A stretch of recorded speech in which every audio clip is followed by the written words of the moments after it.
குரு கடாட்சம், குரு அருள் உண்டாகட்டும். மீண்டும் ஒரு நல்ல காணொலியில் உங்களெல்லாம் சந்திக்கிறதுல மகிழ்ச்சி. தூக்கத்தின் போது நாம் எங்கு செல்கிறோம்? ஒவ்வொருவரும் டெய்லியும் காலையில எழுந்துக்கிறீங்க, தூங்குறீங்க, மறுபடியும் தூக்கத்தில் எங்கே போகிறீங்கன்னு தெரியாது. ஆனால் தூக்கம் வருது, நான் தூங்கணும். எதற்காக ஒரு மனிதனுக்கு தூக்கம் வருது? அப்போ நீங்கள் தூக்கத்தில் எங்கே பயணப்படுறீங்க? நீங்கள் உடலில் இருக்கீங்களா இல்லையா? நீங்கள் எங்கே தான் போகிறீங்க அப்படின்ற ஒரு சிந்தனை உங்களுக்கு ஒவ்வொரு நாளாவது உங்களுக்கு வந்திருக்கா? அந்த கேள்வி எழும்பியிருக்கா? ஏன்னா தெரியாது. ஏன்னா உடல், மனம், ஆன்மா, உயிர் அப்படிங்கிற இந்த கான்செப்டில் தான் இங்கே ஒட்டுமொத்தமும் இயங்கிட்டு இருக்குன்னு வச்சுக்கோங்களேன். சரி, உடலில் இருக்கீங்க. அப்போ உடலில் இருக்கும்போது எல்லா வேலையும் செய்கிறீங்க. நீங்கள் எதிரில் இருக்கக்கூடிய செல்ஃபோனை பார்க்குறீங்க, பெட்டை பார்க்குறீங்க, சமையலை பார்க்குறீங்க, சுற்றி இருக்கிற எல்லா விஷயமும் பார்க்குறீங்க. ஆனால் தூக்கத்தில் எங்கே போகிறீங்க? நான் இப்போ உங்களுக்கு ஒரு ஸ்பேஸ் கொடுக்கறது நீங்கள் சிந்திக்கணும் அப்படின்றதுக்காக. தூக்கத்தில் ஒவ்வொருவருமே கரைந்து போகிறீர்கள். எங்க அப்படின்னா இந்த வீடியோ இறுதியில சொல்றேன். அதுக்கு முன்னாடி ஒவ்வொருவருக்கும் தூக்கத்தில் நடக்கக்கூடிய ஒரு பெரு அதிசயங்கள் என்னென்ன தெரியுமா? இந்த உடல் இங்க நகரணும் அப்படின்னா அதுக்கு ஒரு விதமான ஃபியூல் ஒரு மனிதனுக்கு தேவைப்படுது. அதுல குறிப்பா பாத்தீங்க அப்படின்னா, இப்ப ஃபார் எக்ஸாம்பிள் ஒரு மொபைல் வச்சிருக்கீங்கன்னு வச்சுங்களேன். இன்னைக்கு ஃபுல்லா நோண்டுறீங்க அந்த போனை, பெட்ல படுத்துக்கிட்டு உட்காந்துக்கிட்டு, ட்ரெயின்ல டிராவல் பண்ணும்போது, பஸ்ல போகும்போது, இப்படி பல விதமா அந்த போன் இல்லைன்னா இன்னைக்கு உங்களுடைய வாழ்க்கையே நகராது போல அப்படின்ற அளவுக்கு ஒவ்வொருத்தருக்கும் இன்னைக்கு இந்த கேஜெட் அப்படின்றது ஒரு மூன்றாவது கை மாதிரியே ஆயிடுச்சுங்களா. இன்னும் ஏஐ என்றாங்க, என்னென்னவோ சொல்றாங்க. எல்லாமே இறைவனுக்கும் பிரபஞ்சத்திற்கும் அடங்கி உட்பட்டது தான். ஆனா ஒவ்வொன்றுத்துக்கும் அந்த இயக்கத்துக்கும் அந்த ப்ராசஸ்க்கும் அதுக்குள்ளார நடக்கிற ஒரு ப்ராசஸ், ஒரு செயல்முறைக்குமே ஒரு சத்து தேவைப்படுது. கரெக்டு தானே? ஒரு ஆற்றல், ஒரு எனர்ஜி தேவைப்படுகிறது. அந்த எனர்ஜி இல்லைன்னா இங்கே எதுவுமே நகராது. இதோ எதிரில் இருக்கிற அந்த கேமராவில் அதை ஆன் பண்ணணும்னா அதுக்கு ஒரு ஃபியூல் தேவை, அதுக்கு ஒரு பேட்டரி. ஸோ அதுக்கு உண்டான ஆற்றல் தேவை. அதை நான் சார்ஜ் போட்டு எடுத்துகிட்டு வந்தால் தான் அது சார்ஜ் ஆகி அதில் படம் பிடிக்க முடியும். நீங்கள் அதே மாதிரி ஒரு பைக்லேயோ ஒரு கார்லேயோ எங்கேயோ ட்ராவல் பண்ணுறீங்கன்னா அந்த கார் நகர்றதுக்கு அதுக்கு ஒரு ஃபியூல் தேவை. அந்த ஃபியூலை அது ஃபில் பண்ணணும். ஃபில் பண்ணாதான் நம்ம அந்த கார் எடுத்துகிட்டு போக முடியும். இப்படி தான் இந்த உடல் என்பது ஒரு கார் மாதிரின்னு வச்சுக்கோங்க. இந்த காரை ஓட்டணும், இந்த காரை நகரணும் அப்படின்னா இதற்கு ஒரு எனர்ஜி தேவைப்படுகிறது. அந்த எனர்ஜி தான் இறை சக்தி, இறை அருள். இதுக்கு பல பெயர்கள் இருக்கு. சஜீவ சக்தியான வாயு, இந்த பலவிதமான விஷயங்கள் இருக்கு. அந்த ஃபியூலை உடல் எடுத்துக்கணும். இதுக்கு தான் தூக்கம் அப்படின்றதே வர்றது. ஆனா இன்னைக்கு இருக்கிற பொழுதுல ஒவ்வொருத்தருக்கும் தூக்கம் சீக்கிரமா வருதா அப்படின்றதான் கேள்வி. அப்போ தூக்கம் சீக்கிரமா வருதா? வரல. ஏன் வரல? அப்போ உடல்ல ஒரு மனிதனுக்கு தூக்கம் வரலன்னா அவன் எதை நோக்கி போயிட்டு இருக்கான்? அப்போ உடல்ல ஒரு மனிதனுக்கு தூக்கம் இல்லைன்னா அவனுக்கு எங்கிருந்து மறுநாள் காலையில செயல்படுறதுக்கு ஃபியூல் இருக்கும்? ஃபியூல் இருக்குமா? இருக்காது. அப்ப ஃபியூல் இல்லைன்னா நீங்க எப்படி இங்க இயங்க முடியும்? எப்படி நீங்க கொண்ட குறிக்கோள்கள்ல நீங்க எடுத்து வச்சிருக்கிற ஒரு உதவாத இலக்குகள்ல எப்படி நீங்க பயணப்பட முடியும்? முடியுமா? முடியாது. அப்போ தூக்கம் என்பது எவ்வளவு ஒரு இம்பார்ட்டன்டான ஒரு விஷயம்ன்றதை பாருங்க. ஆனா உங்களுடைய மனம் எப்படியெல்லாம் கர்மாவை சுத்தி செயல்படுத்திட்டு இருக்கோ, எப்படியெல்லாம் உங்களுக்கு கர்மா நடந்துகிட்டு இருக்கோ, அதே மாதிரிதான் மனசு என்ன பண்ணுதுன்னா முழுக்க உங்களுடைய தூக்கத்தை கெடுத்து நீங்கள் எடுத்துக்க வேண்டிய ஆற்றலையும் அந்த சத்தையும் தடைப்பட வைக்குது. இதுதான் மாயா. அப்படி பிரபஞ்சத்திலிருந்து கிடைக்கக்கூடிய அந்த ஃபியூலும் அந்த எனர்ஜியும் ஒவ்வொரு உடலும் மனமும் அந்த தூக்க இன்மைக்கு உங்களுடைய மனம் கொண்டு போய் உங்களை தள்ளும் பொழுது உங்களுக்கு உண்டான ஆற்றலும் உங்களுக்கு உண்டான சத்தும் கிடைப்பதில்லை. இந்த சத்து கிடைக்காம தான் பல பேருக்கு பல உடல் உபாதைகளா இருக்கட்டும், உடல்ல பல ஒரு நோய்களும் எல்லாத்தையுமே உற்பத்தி பண்ணி இந்த கர்மாவை உடலுக்கு கொடுத்துருது. ஏன்னா உடல் என்பது சாதாரணம் கிடையாது. முழுக்க இந்த கர்மாவால கட்டமைக்கப்பட்டு வந்ததுதான் இந்த உடல். நீங்க என்ன பண்ணாலும் சரி, கர்மா முதல்ல அஃபெக்ட் பண்றது உடல்ல தான் இருக்கும். ஒண்ணு ஏதாவது ஒரு ராஜ உறுப்புகளில் கை வைக்கும், அப்படி இல்லைன்னா அணுக்கள்ல கை வைக்கும், இல்லை உங்களுடைய பிளட்ல ஏதாவது ஒரு ரிலேட்டடா ஒரு பிரச்சனைகளும் ஒரு நோய்களையும் கொண்டு வந்துகிட்டே இருக்கும். அதனாலதான் இன்னைக்கு யாருமே தியான பயிற்சிகளும் யோக பயிற்சிகளும் மேற்கொள்ளாம எல்லா பயலுகளும் எங்க இருக்காங்கன்னா, இன்னைக்கு இருக்க கவர்மெண்ட் ஹாஸ்பிட்டல் போனாலும் ஃபுல்லு, இப்படி பிரைவேட் ஹாஸ்பிட்டல் போனாலும் ஃபுல்லு, இப்படி எங்க போனாலுமே படுக்கைகள்ல இருக்கிறதுக்கான காரணம் என்ன தெரியுமா?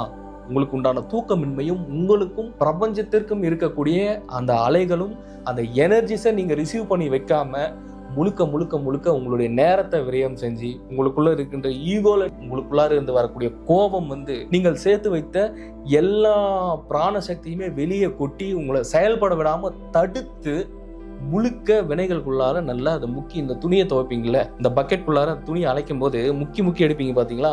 அந்த மாதிரி முக்கி கர்மா எடுக்குது. ஆனா அதை பத்தி எந்த அவேர்னஸுமே கிடையாது. ஏன்பா தூக்கம் வரல? எனக்கு தூக்கம் வரல. ஏன்பா தூங்கலாமே? தூக்கம் வந்தால் தானே தூங்குறதுக்கு. அப்போ ஏன் தூக்கம் வரல? நீங்கள் ஃபோனே எடுத்து வச்சுட்டு படுத்தாலும் தூக்கம் வராது. அதுதான் மனசோட வேலை. ஏன்னா மனசு முழுக்க, நான் சொன்னேன்ல அந்த பக்கெட்டில் போட்டு முக்கி எடுக்கிறது, அந்த மாதிரி கர்மாவில் போட்டு போட்டு முக்கி எடுத்துக்கிட்டு உங்களையே தெரியாமல் மெல்ல மெல்ல மெல்ல மெல்ல மெல்லமாக உங்களை கொன்னுக்கிட்டு இருக்கு. இது தெரியல உங்களுக்கு. இதுக்கு தாயா அவேர்னஸாக இருக்கணும், விழிப்புணர்வோடு இருக்கணும். விழிப்புணர்வோடு எங்கே விழிப்புணர்வோடு இருக்க? அப்படி தூக்கத்தில் நீங்கள் நினைக்கிற மாதிரி நீங்கள் முழுசாக தூங்கினாலும் உங்களுக்கு தேவையான எல்லா ஃபியூலெல்லாம் கிடைச்சிடாது. ஏன்னா இந்த உடலில் அணுவினை 1000 கூறிட்டுன்றார் திருமூலர். சும்மா சாதாரண விஷயம் கிடையாது. ஒரு அணு எடுத்துக்கிட்டு நீ அதில் 1000 கூறு போட்டாலும் அதுலேயும் அணு இருக்குது. அதில் நல்லா யோசிச்சு பாருங்க. 1000 கூறுனா ஒரு அணு கண்ணுக்கே தெரியாது. அந்த அணுவை எடுத்து நீங்கள் 1000 கூறிட்டீங்கன்னா அந்த அணுவில் இருந்து ஒரு அணுவை எடுத்து அதுக்குள்ளார இருக்கிற அணு எடுத்தாலும் அவ்வளோ இருக்கான். அதுக்கு எல்லாத்துக்குமே எனர்ஜி போகணும், சத்து போகணும்னா முதல்ல மனசை ஒருநிலைப்படுத்தணும். அப்போ அணுவினை 1000 கூறிட்டுன்னு சொல்றாருல, அப்போ அந்த அணுக்களுக்கெல்லாம் எந்த மாதிரியான ஒரு சத்தை கொடுக்கணும்? அப்போ அந்த அணுக்களுக்கு எல்லாமே நகரணும்ல. உடல்ல ஒரு அணு இறந்தாலுமே உடல் அந்த இடத்துல செயல் இருக்காது இல்ல, ஒன்று செத்தால அது சுற்றி இருக்கிற எல்லாத்தையுமே கொன்றும். அப்போ அந்த அணுக்கள் எல்லாமே இயங்கணும், செயல்படணும்னா நீங்கள் தூக்கத்தில் உங்களுக்கு கிடைக்கக்கூடிய ஒரு எனர்ஜியை விட ஒரு பெரும் எனர்ஜியை நீங்கள் பிரபஞ்சத்திடமிருந்து அப்சர்வ் பண்ணக்கூடிய தன்மைக்கு ஒவ்வொருவரும் போகணும். இதுதான் இறை அருள், இறை அனுகிரகம் அப்படிங்கிறது. ஏன்னா நீங்கள் எந்த கோவில்களில் போய் வழிபட்டாலும் சரி, எந்த மாதிரியான பெரும் ஒரு சிவாலயங்களுக்கு நீங்கள் போனாலும் சரி, எல்லா இடத்துலையுமே அருள் என்பது கிடைக்கும். அங்கங்கங்க போயிட்டு கொஞ்சம் கொஞ்சமாக நீங்கள் சார்ஜ் பண்ணுற மாதிரி கொஞ்சம் கொஞ்சமாக அந்த எனர்ஜி போட்டு வரீங்க, இவ்வளோதான். ஆனால் ஏதாவது ஒரு பர்சன் ஒரு நெகட்டிவாக உங்களை பேசினா நீங்கள் நெகட்டிவாகிடும். யாராச்சும் நீங்கள் ஒரு சின்னதாக ஒரு ட்ராவல் பண்ணி போனீங்கன்னா அந்த இடத்துல போயிட்டு ரிட்டன் நீங்கள் வீட்டுக்கு வரதுக்குள்ளே உங்களுடைய எனர்ஜி போயிடும். அப்போ நீங்கள் தூக்கத்தில் உங்களுக்கு ஃபியூல் கம்மியாக கிடைக்குதுல்ல, அப்போ தூக்கத்தில் நீங்கள் காணாமல் போகிறது போய் எனர்ஜி எடுத்துகிட்டு வர்றது தான். ஆனால் அது இயற்கையாக நடக்குது. இப்போ தூக்கம்ன்ற ஒரு விஷயத்த பிரபஞ்சமும் இறைவனும் இயற்கையும் இயற்கையாகவே ஒருத்தங்களுக்கு கொடுக்கல அப்படின்னா இங்கே ஏதாச்சும் நகருமா? நீங்கள் நினச்சிட்டு இருக்கீங்க உணவுனால நம்மளுக்கு எனர்ஜி கிடைக்குது, நம்ம சத்துக்கள் கிடைக்குதுன்னு. கிடையவே கிடையாது. உணவு இல்லாமல் இன்றைக்கும் வாழ்கிறவங்க எக்கச்சக்கம் ஏராளம். உணவுன்றது ஒரு மனிதனுக்கு ஒரு சப்போர்ட், அவ்வளோதான். ஆனால் உணவே மொத்தம் கிடையாது. உங்கள் குழந்தை சாப்பிட்லன்னா 4 அடி போடுறது, 4 சாத்துன்னு சாத்தி நீ தின்னே ஆகணும் அப்படின்னு சொல்லிட்டு திணிக்கிறது, அது கிடையாது. குழந்தைகளுக்கு இயற்கையாகவே இறைவனிடமிருந்தும் பிரபஞ்சத்திடமிருந்தும் அதற்கு தேவையான சத்தும் அருளும் ஒரு அனுகிரகமும் நேரடியாக அந்த குழந்தையினுடைய சகஸ்காரா சக்கரா, அதாவது தன்னுடைய உச்சி மண்டை துடிச்சுக்கிட்டே இருக்கும். அந்த துடிப்பில் பிரபஞ்சத்துக்கிட்ட இருந்து வரக்கூடிய எல்லா சத்துக்களும் அதுக்கு வந்துக்கிட்டே இருக்கும். அதனால தான் குழந்தை எவ்வளோ விளையாடினாலும் அது டயர்டே ஆகாது. ஒரு குழந்தைக்கு உச்சி மூடுற வரைக்கும் அதுக்கு உண்டான சப்ளை எல்லாமே யூனிவர்ஸ் தான், பிரபஞ்சம்தான். ஆனால் மனிதன் எப்பொழுது பிரபஞ்சத்திடமிருந்து தன்னை வேறுபடுத்திக்கிட்டானோ, எப்போ பிரபஞ்சத்துக்கிட்ட நீங்கள் விலகி மாயையும் கர்மாவும் உங்களை கொண்டு போயிருச்சோ, கம்ப்ளீட்டாக நீங்கள் அங்கேயே முடிஞ்சிட்டீங்க. முழுசாக ஸ்ட்ரெஸ்ஸு, டிப்ரெஷன், ஒரு மன அழுத்தம், இதில் தான் உங்களுடைய வாழ்க்கை சுரண்டுக்கிட்டு இருக்கு. ஆமாவா இல்லையா? ஆமாம். நீங்கள் தலையாட்டுறதை நான் பார்த்துட்ருக்கேன்.